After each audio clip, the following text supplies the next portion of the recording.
Welcome to the first episode of building a lifting table. Since I know what a lifting table does and how it works, I wanted to build one for my shop.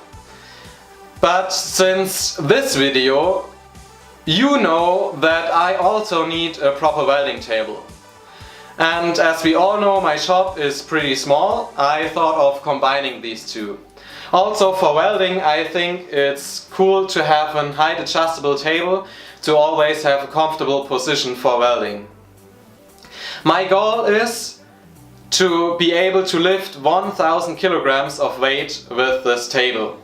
So this time it's not a woodworking project, it's a metalworking project. And in fact it's my first bigger metalworking project, so I have to learn a lot. And maybe you will learn from my mistakes. The most important thing about the lifting table for me is that it will fit through my normal doors, so I can get it in and out of my workshop. And the MFT3 from Festool barely fits through the doors and through the floor around the corner into the other room that I'm working in. So I think this is a good size for the welding table. Or the lifting table. So the lifting table will be a little bit smaller than 80 centimeters in depth and about 1.7 meters long. And with the mechanism I've planned and this size, I can reach a height from about 50 centimeters to 1.7 meters. I think that's a lot and definitely enough for me. So let's have a look at the materials I will build it from. So this is all the tubing for the lifting table. These are 6 meters long and I have 6 of them, but from some of these I just need a few meters and not all the 6 meters. Right in this box we have the casters. These are pretty big, but they have to lift the weight of the lifting table itself and the 1000 kilograms that I want to be able to lift with it. And we have some pretty cool parts I've already made.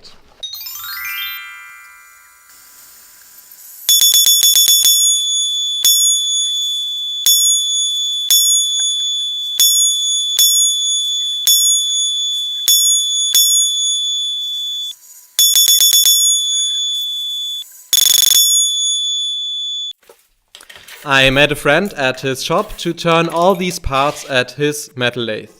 By the way, big thanks to him. Unfortunately, we wasn't able to finish all these parts in one day, but we was able to do everything that I couldn't without a lathe. So there was just some drilling and tapping left.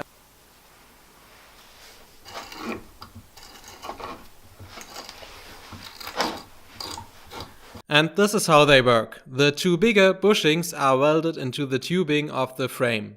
The smaller one in the middle keeps the distance between the two frames. And the two rings at the ends keep the axis in place.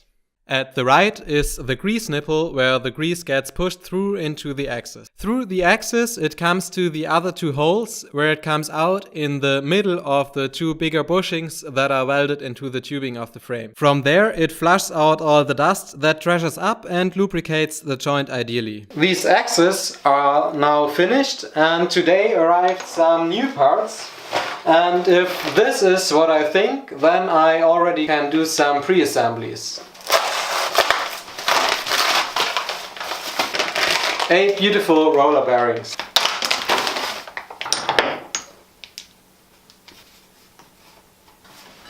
I think I have to turn this in my lathe, unfortunately.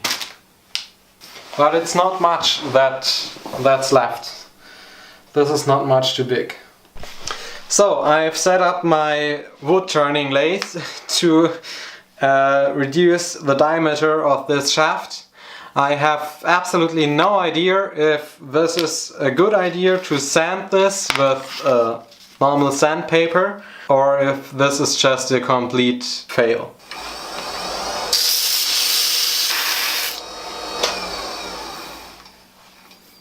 This looks better than I expected.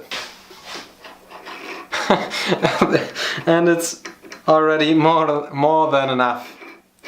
Maybe there's just a little bit of polishing needed to fit these bearings onto the shafts.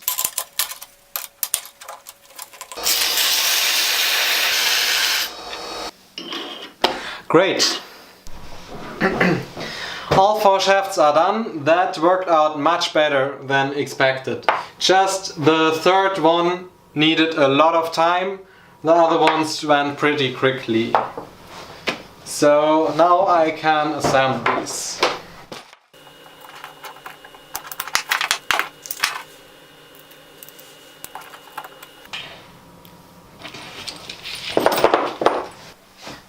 In this part I originally planned a pretty deep hole, 5 mm in diameter and 90 mm deep. As we couldn't drill a hole this deep, for one of these parts we just drilled from 2 sides to each of these hole where grease comes out, and that's not an issue. I just screwed 2 grease nipples onto this part. But at the other side of the lifting table there's no space for a second grease nipple. So this is the one with 2 grease nipples. And with this one we drilled also from 2 sides but to the middle, so we have a hole completely through there. You can see that right here. But now I have to close the hole from one side so the grease doesn't push out over there. I'll just use these tiny little screw and some Loctite for that job. Sorry, the camera didn't have enough power, so I missed this point. But there's the screw and it's pretty tight and locked in place. And now I can screw a grease nipple into the other side.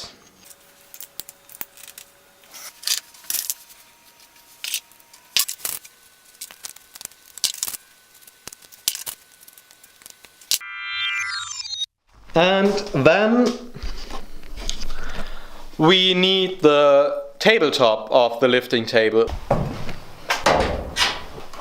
So this will be the tabletop for the lifting table. It's a 15 mm thick steel plate, 1 by 2 meters.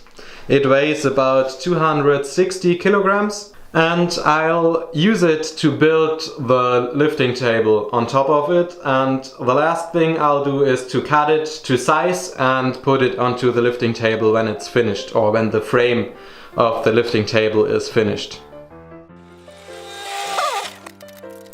So that's it for the first part.